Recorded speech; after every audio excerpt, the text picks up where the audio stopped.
Today I'd like to talk to you a little bit about the relationships in terms of the Ching Astrology.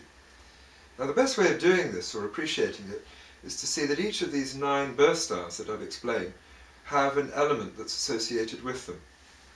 You've got one which is with water. At the other end of the spectrum you've got fire, number 9. There are 3 earth elements of number 2, number 5 and number 8.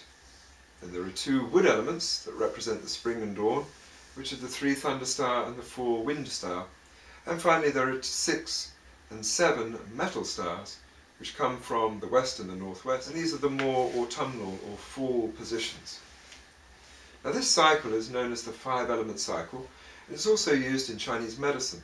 It's also in acupuncture, shiatsu, as well as in feng shui. And there's a fundamental principle that you need to understand in terms of relationships. Firstly, every star, if you share the same elemental star as someone else, it shows up that you have a more what I call brotherly, sisterly relationship with them. Secondly, if the element of your partner or your friend happens to be further around the cycle from you, then you would tend to support them. And the way I mean that is, say for example you're a fire star, you tend to support earth individuals, in other words the 2 5s and the 8s. The third way of looking at this is who gives you support. So if you're a fire star, the element that gives you support would be the 3 or the 4 stars, because they come from the element wood, and wood supports fire.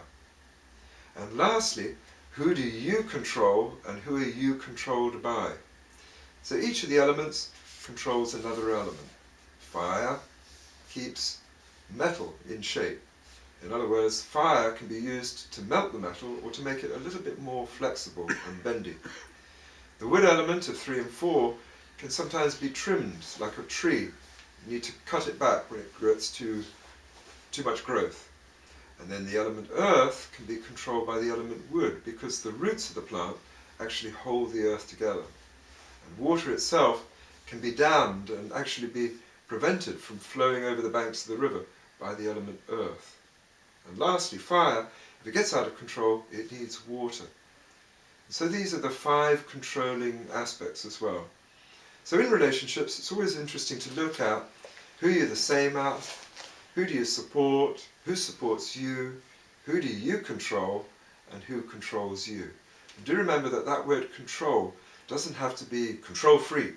It can actually mean who keeps you in check, who keeps you in discipline, and who makes sure you're okay and on the straight and narrow. I hope that's useful, and I wish you well.